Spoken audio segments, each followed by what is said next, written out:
This is the question number 7 given in GATE 2009.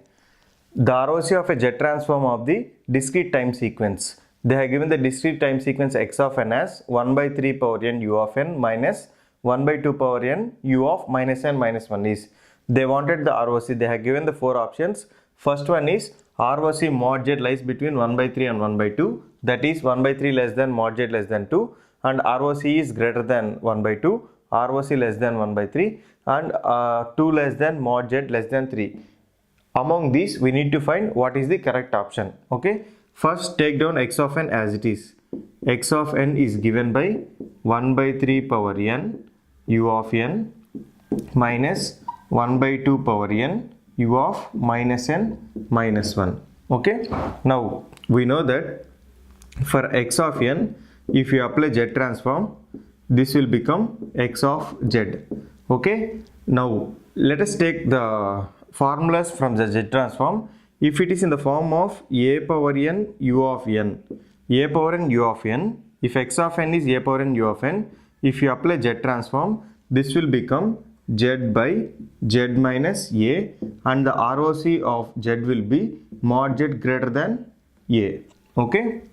And if you take the case, if it is in the form of minus a power n u of minus n minus 1, if you apply Z transform for this x of n, this will be z by z minus a itself, z by z minus a itself, but ROC of mod z will be less than a. These two are the important things you need to be remembered. This is like formula in the Z transforms. Now you take this. This is in the form of a power n u of n. Okay. For this, if you apply Z transform, 1 by 3 whole power n u of n. This is in the form of a power n u of n. If you apply Z transform, this will become z by z minus a. In place of a, there is 1 by 3. And ROC mod z will be greater than 1 by 3. Okay. ROC mod z greater than 1 by 3. And if you take the second term, it is minus 1 by 2 whole power n u of minus n minus 1.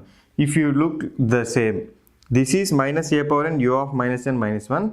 In place of a, here it is 1 by 2. Nothing remains, nothing is changes. Okay. In place of a, there is 1 by 2. If you apply Z transform for this, this will become z by z minus a. In place of a, there is 1 by 2. And ROC is mod z less than 1 by 2. Okay. Now you need to simplify these two. Mod z greater than 1 by 3, mod z less than 1 by 2. So that here mod z is less than 1 by 2 and it is greater than 1 by 3. In this way you can write. Okay. This will be the required ROC. This will be the ROC for this time x of n, time sequence. Now you see in the options, option A, 1 by 3 less than mod z less than 1 by 2 will be the correct answer for this question. The main and important key point is these two things. This will come in the formula for Z transforms, which we have covered in this Z transform lecture. Okay.